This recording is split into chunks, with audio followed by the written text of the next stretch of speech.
Been making Plan With Me videos and planner videos since I think 2014, 2013.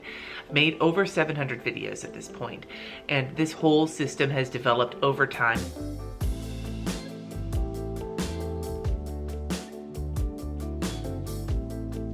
Hi everybody, today I am continuing my series about how to make videos, Plan With Me videos, planner videos, art videos, all the videos based on questions I got back in April during Plan As You Go, and today's video is all about the equipment that I use for making these videos. Everything that I'm going to be talking about will be linked down below or in my Amazon shop in case you are curious about checking any of these things out. I'm going to open this with a note. This note is very important. Do not invest in a shit ton of stuff to make videos until you know you like making videos. It's not worth it to spend all that money if you're not gonna actually use it. So my suggestion is to A, watch the tips on planner videos that I made last week so that you can start making videos and decide if you like it, and then decide what parts of your process and your system need upgrading first and then focus there instead of buying all the things at once. That's how I've done. Everything that I use now has been developed over time. I've been making Plan With Me videos and planner videos since I think 2014, 2013. Made over 700 videos at this point, and this whole system has developed over time. The money I've spent has been spent over time with upgrading, and I will offer some different alternatives every time I talk about something that I think is probably necessary, or at least somewhat necessary. So don't feel the need to go and spend a shit ton of money, because I'm not about that life, and you shouldn't be either. Incremental spending. It's better for our wallets, better for our peace of mind. I sound like a commercial. Let's get going. The very first thing that you need to film any sort of video, especially planner videos, but videos in general, is something to film with. Now, for the longest time, I used a shitty point and shoot camera, and for the longest time I used my phone, and to be perfectly honest, your phone is a fantastic camera. If you have one of the newer smartphones, the cameras on these things are outstanding. The reason I stopped using my phone was not because I didn't like the quality of the camera. It's actually because I run into problems where I film so much, and having to put my phone on Do Not Disturb or airplane mode so that I can film meant that it was harder to get a hold of me. And I've had some times this year where getting a hold of me from like my kids' school has been really important, and I wasn't comfortable using my phone anymore. But it is an absolute great way to start.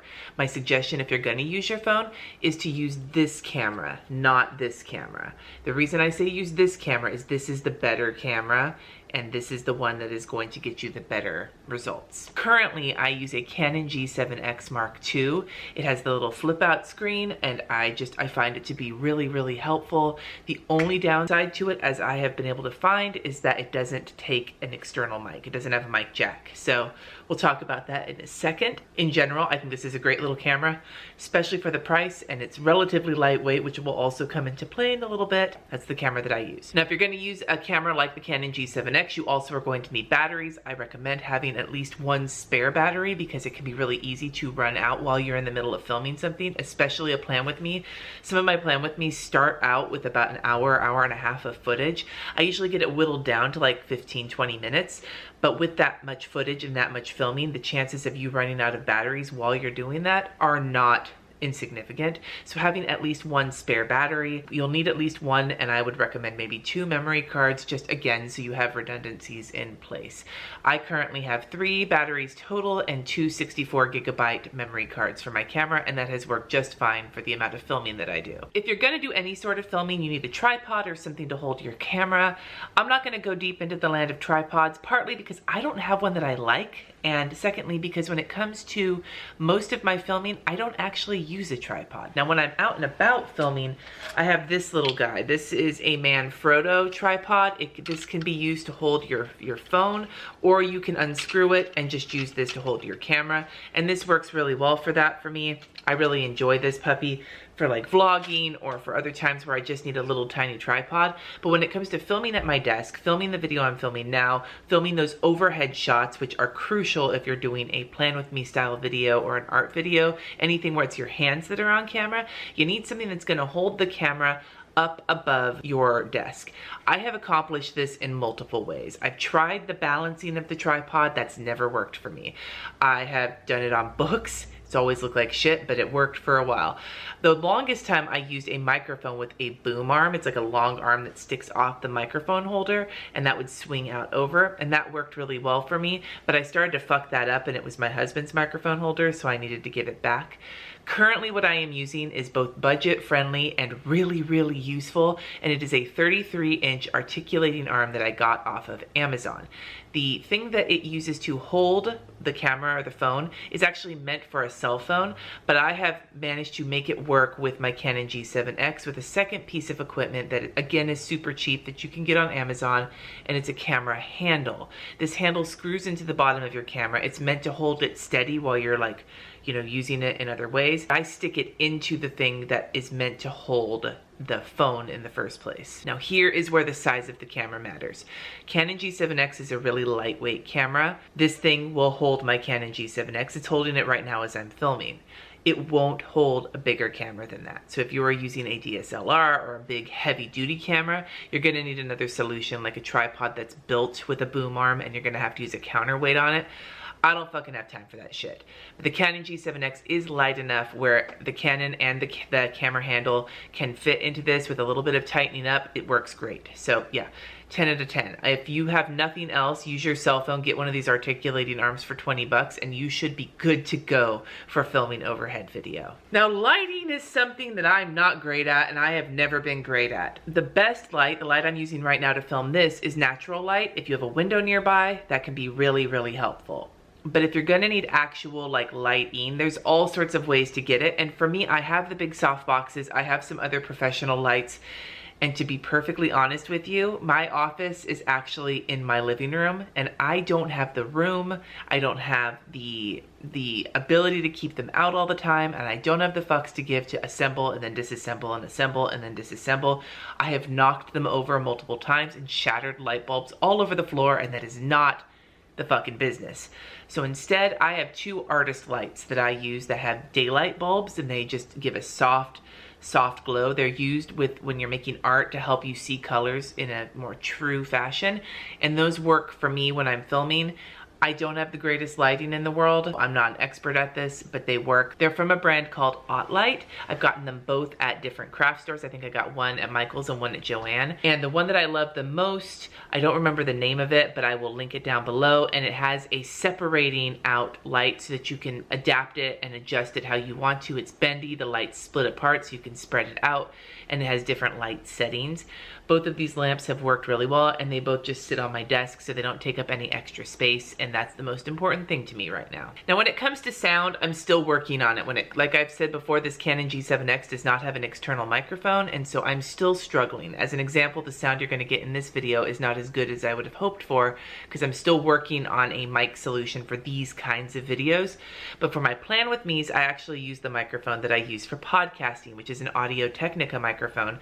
Actually very inexpensive, and I have it on another articulating arm, so it just leans forward. I'll show you it here. You can see it right next to my camera, and that way it picks up my voice. It's still not a perfect solution, but it's getting there. The other thing I will recommend, especially if you're gonna film with your phone, is to pick up a Rode lav microphone. They're fairly inexpensive on Amazon, and it just plugs right into your phone, and then you can clip it to your shirt, and it picks up really good audio, and it stops like the wind if you're gonna be outside and vlogging or whatever.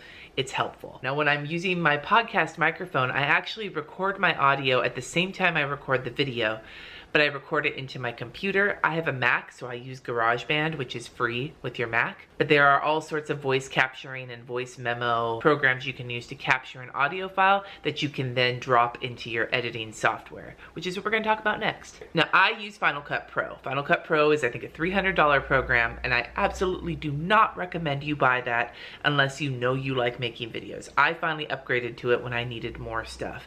But you can do just as fine with iMovie on your phone or on your computer if you have a Mac. If you have a Windows computer, there is Windows Movie Maker. I believe Adobe Spark is like a web-based video editing thing that you can use. In my previous video where I talked about the tips to making Plan With Me videos, I made the point that you don't need to do too much editing at first. You just need to be able to snip out mouth noises and speed up the parts that you aren't talking in. And so any sort of simple free program will be good for you. I use Final Cut because I like all of the different functionality that it has, especially with adding titles. And I will talk more about that in a video about my editing process. Titles being like the words that pop up on screen. Now for making my thumbnails, I have used Photoshop. I've used Photoshop for a lot of things in my freelance work, in my other work, but I actually recently have been using the paid version of PicMonkey, which I find to be really functional and a lot quicker to use than Photoshop when it comes to making thumbnails. And there's a free version of PicMonkey. There's also Canva. Those are both good programs where you can just make quick thumbnails and drop them in. The trick is to make sure you get a good image to begin with for your thumbnail. So either take a picture or use a still shot from your video and then add something on top of that. And we can go deeper into that. If that's something you'd like to see, let me know in the comments below. Although, much like the lighting, thumbnails is another thing I keep struggling with. Now when it comes to music, I mentioned this in my tips video that YouTube has an audio library with royalty-free music that you can use in your videos and not get dinged for copyright. I used to use that all the time. Now I actually use a website called Epidemic Sound, which you pay for every month, and it actually has different rates based on how many, I think it's how many views you get. It's either how many views or how many subscribers. Either way, I pay for that monthly so I can get the music that I want, but again, it's something I upgraded to after using the free version of the YouTube audio library for the longest time. There's two more things that I use for my videos, one of which you've probably seen if you watched that previous video of mine. There was some stuff in the background. If you looked at my upload screen, there was extra stuff on there that isn't there if you use just regular YouTube Studio to upload your shit. And it's actually something called TubeBuddy, and I use it because it helps me figure out keywords fairly quickly. I can save presets and I can schedule videos. It's something you pay for. I don't necessarily recommend it right up front, but it's something that you can think about as a background thing for editing videos. My suggestion would be if you want to use something like TubeBuddy or vidIQ to help you with keywords, to help you with a lot of the back end stuff and scheduling and all that. If you want something like that, make a bunch of videos first and then decide what it is you want to upgrade to, and then look at these different services and see which one is going to actually suit your needs. If you can't tell yet, I am a huge advocate of not spending money until you know you're going to need it.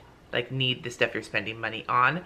That's how I've always operated, and it has served me well so far. And the final thing that I use is free, and it is so helpful, and that's Google Doc. In my Google Doc, I actually have a bunch of different descriptions for different kinds of videos, whether it's a plan with me or a pen review video or a plan as you go or a vlog or whatever. All of these different basic descriptions, and I go and I edit it to make it specific for that video. That way I'm not writing something from scratch every single time. It is amazingly helpful, and I have the little outline on the side enabled in my Google Doc, so I can just go click on the type of video, go right to it, use the description. Super helpful. I also use Trello to help me plan videos and Google Calendar, but that's a whole separate video, and if you're interested in seeing that, let me know in the comments down below. I know that's a lot of information, but I have got it all linked down below as best as I could, and I hope that it helps you sort of determine what things might work for you, what things might be upgrades for you in the future when it comes to making videos for YouTube, especially planner-related videos. I would love to hear from you in the comments, other questions and things you'd like me to talk about when it comes to this subject. I'm not going to make these videos forever. This is not turning into a how-to YouTube kind of channel, but on the same note, I know that sometimes it can feel like the people who have advice on making videos that are out there are not the people making videos in our planner kind of crafty world, and I figured talking about them in sort of our context would be helpful for those of you who want to get into the plan with me world or whatever the case may be. So let me know in the comments what you would like to hear on these subjects in general, or any questions you might have. Thank you so much for watching. Subscribe if you haven't already, and I will see you in my next video.